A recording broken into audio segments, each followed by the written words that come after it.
Ele criou a defesa mais difícil do mundo, mas infelizmente foi preso por um crime que não cometeu. René Higuita é considerado um dos melhores goleiros que a seleção colombiana já teve. Ele ficou muito conhecido por suas defesas incríveis e sua forma diferente de jogar, saindo sempre da área com a bola no pé para driblar os adversários. Higuita chegou a marcar 37 gols de pênalti e 4 gols de falta ao longo de sua carreira. Uma de suas defesas mais famosas ficou conhecida como a Defesa do Escorpião, em que ele fez uma defesa espetacular.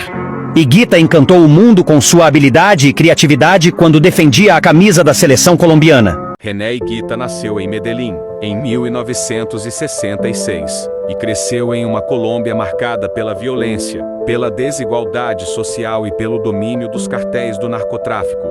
No meio desse cenário sombrio, um garoto pobre encontrou no futebol a chance de mudar sua vida. Com seu estilo irreverente, Higuita revolucionou a posição de goleiro, saía da área, driblava atacantes e até marcava gols de falta e pênalti. Em 1989, foi peça-chave no Atlético Nacional, campeão da Copa Libertadores da América, sob o comando de Francisco Maturana. Aquele título colocou a Colômbia no mapa do futebol mundial. Higuita não era só um jogador, era uma mistura de gênio e louco, tanto que ganhou o apelido que carregaria para sempre. É o Loco Higuita. Capítulo 1: Caso do sequestro. Mas em 1º de junho de 1993, a carreira do goleiro tomou um rumo inesperado. Higuita foi preso, acusado de participação em um sequestro de alto perfil. A vítima era a filha de Luis Colons Molina, um conhecido empresário de Medellín. Segundo a investigação, René teria ajudado como intermediário na entrega de parte do dinheiro do resgate.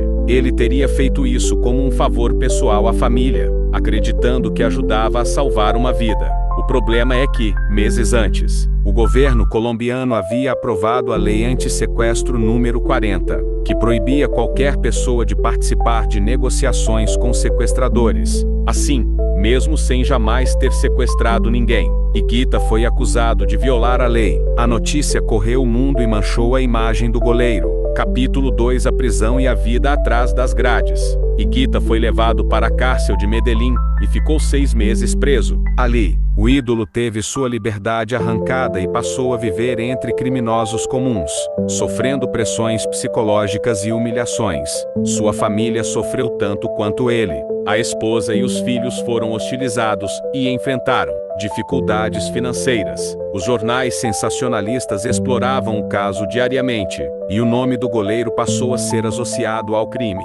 Enquanto isso, a Colômbia vivia um de seus maiores momentos no futebol. Em 5 de setembro de 1993, a seleção comandada por Maturana goleou a Argentina por 5-0 em Buenos Aires, no Estádio Monumental. Foi a vitória mais importante da história do futebol colombiano. Mas Higuita, que poderia estar no gol, assistiu tudo atrás das grades. Pior ainda, por causa da prisão, ele perdeu a chance de jogar a Copa do Mundo de 1994 nos Estados Unidos, um sonho que ficou para trás. Capítulo 3: Liberdade e marcas eternas. No início de 1994, Higuita saiu da prisão com liberdade condicional. Embora nunca tenha sido condenado como sequestrador, a sua imagem pública estava arranhada. Ele tentou retomar a carreira, voltou a jogar pelo Atlético Nacional e depois por outros clubes, mas a sombra da prisão sempre o perseguia. Durante anos, seu nome foi lembrado tanto por defesas milagrosas quanto pelo episódio do sequestro. Para piorar, em 2002 ele voltou a ser preso, dessa vez por envolvimento indireto em um caso de drogas, embora também não tenha sido condenado. Capítulo 4: A força da torcida. Apesar de tudo, Higuita nunca deixou de ser um ídolo. Para os torcedores do Atlético Nacional e para muitos colombianos, as arquibancadas sempre cantavam seu nome. Para o povo, ele era um herói injustiçado, vítima de um sistema rígido e da perseguição das autoridades. A paixão da torcida foi fundamental para que Higuita não fosse esquecido nem abandonado, mesmo com tantos escândalos. Sua irreverência em campo e sua lealdade fora dele mantiveram seu status de lenda. Capítulo 5: A justiça chega tarde. 8:30-10.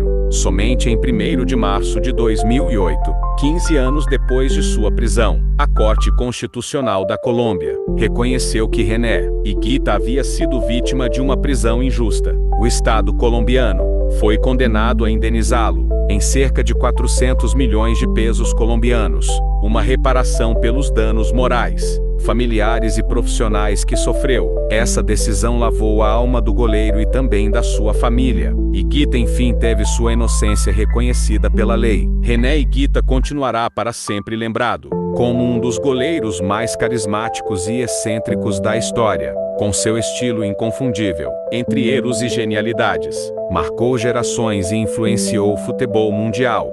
Sua trajetória mostra como o talento pode conviver com a tragédia, e como a paixão do povo pode ser mais forte do que qualquer acusação. René Higuita, o loco eterno do futebol colombiano. Ídolo, vítima e lenda. Linha do tempo, 1966. Nascimento de René Higuita em Medellín, Colômbia, 1989. Campeão da Copa Libertadores da América com o Atlético Nacional. Ganha status de ídolo nacional. 1º de junho de 1993. Preso em Medellín, acusado de participar como intermediário em um sequestro. Base da acusação: Lei Antissequestro número 40. 5 de setembro de 1993.